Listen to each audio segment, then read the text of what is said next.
Okay, so the process of getting this text block off of those little metal stands, there's still one here, and onto these bands that I can then use to ultimately set some boards and, you know, just finish the assembly of the book. It's been brutally difficult, much more difficult than I thought. I tried numerous ways of trying to make it work. One of which was, you know, trying to attach a little thing on the top of each and then trying to pull them up, but that didn't work. I tried to, you know, fashion a needle out of a bit of wire with a bit of twine attached to it, see if I could push that through. That didn't work. The only way, and it's still horribly frustrating and painful and long-winded, but the only way that I've been able to make it work, and it's a very bizarre way, was to actually make a needle out of the string. And how I've done that, and please, I don't really recommend this, there has to be a better way of doing this, even if it means building a proper frame with the strings sort of ready to go instead of using metal. But what I did was I would use this is Loctite super glue, specifically Loctite. It's very, very, very fast drying. So what I would do, and I've sort of done the tip of this one already, so I'm just going to finish, just for demonstration purposes, this section here, is put the glue on and then immediately wind it up. Now, it will want to grab your fingers and, you know, but what it will do is it sets, so let's get the front, get this to focus, there you go. It will actually create a very stiff thing that's only the width of the string, which is exactly what you want. So this, in effect, becomes a sort of a fashion needle of sorts that can then be pushed down. Now, it sounds simple. The actual execution of it has been pretty brutal. I'm going to try and demonstrate a little bit of it here, and I'll just pull the camera back a little bit. Like this. So I'll try and demonstrate it. The reason I've got this on the edge of the table here is I actually need to now pull the metal downwards. And what I do, forgive me, what I do is as the metal retreats downward, I immediately follow up with this needle and with this sort of string needle, as it were, and I shepherd the loops onto the string needle, and you can see it's not easy. Down you go, down a bit further. So we've got the first two on there. There's the third coming on now, and so on. And I managed to drop the needle, so I'm going to resort to this guy.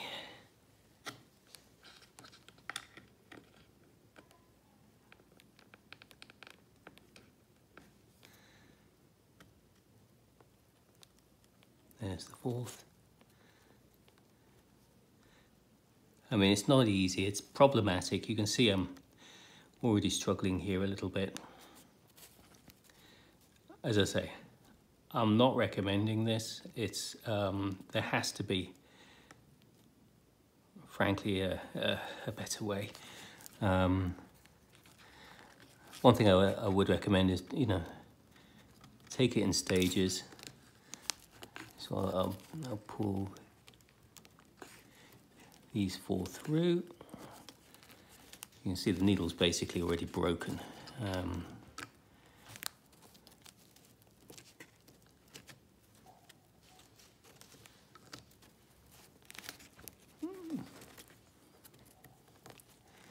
It's just really really difficult and tiresome. But that's been the only way, and it's taken me, you know, a few hours to do. The other 5, that's been the only way that I've actually found of getting this text block off of the metal with the loops intact.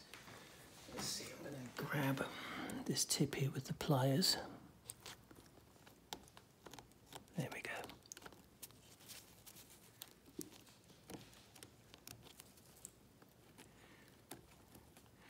And as you can see, I mean, you can see the difficulty I'm having, and that's just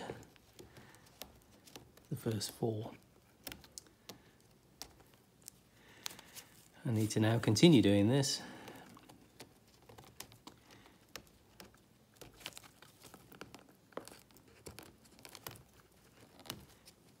The remainder, and you can, I'm sure, appreciate just what it was like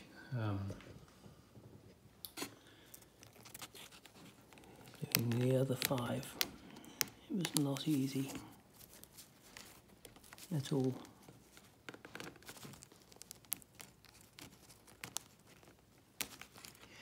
And the other thing as well is the sort of the top and tail are actually quite vulnerable. So the other thing I've sort of learned as I've been doing this is I'm going to have to, there we go, that should make it a little easier. I'm going to have to reinforce these and convert them basically into structural headbands, because these are only slip knots, so they'll unravel if they're just left on their own. And the bottom one is only a single loop that holds basically 2 threads in place. So same thing, I'm going to need to this is just really difficult and tiresome.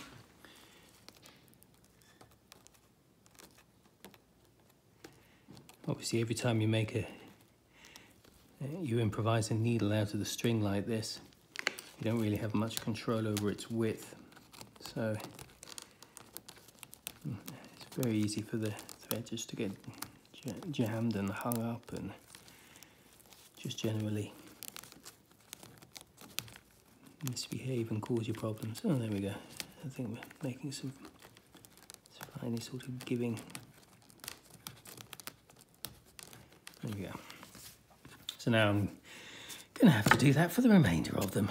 So that's going to probably take me another sort of 20 minutes, half an hour, just to work my way slowly through the rest of these. So I'm going to have to just actually repair this now, because the reason that was so difficult was this tip actually unravels. So same thing. Now I need to roll it while it's liquid. It'll want to grab my fingers, but it sets extremely quickly and it becomes a tip. And then I can just trim it like that, and it'll just go through a little bit easier. And then same thing through the rest. So that's there. There we go. Got a couple there, but look at it. That's the principle of how it's done. But there has to be, bluntly, a better way. I suspect it involves creating a formal frame, almost like a little loom with the sort of string ready to go, then you sort of wrap around, which I'm sure is probably how professional bookbinders would have done this hundreds of years ago, but I'm not one of them. All right, so what's going to happen now is I'm going to thread this last one, and then the next step is I'm going to reinforce the headband and tailband, and I'm going to do an initial gluing under some compression to sort of set this as a text block. And then I'm going to put some fabric over the top here. Same principles I've used with a lot of other book restorations that there are videos for. Glue again, and this will then be in a position where we can put some boards on.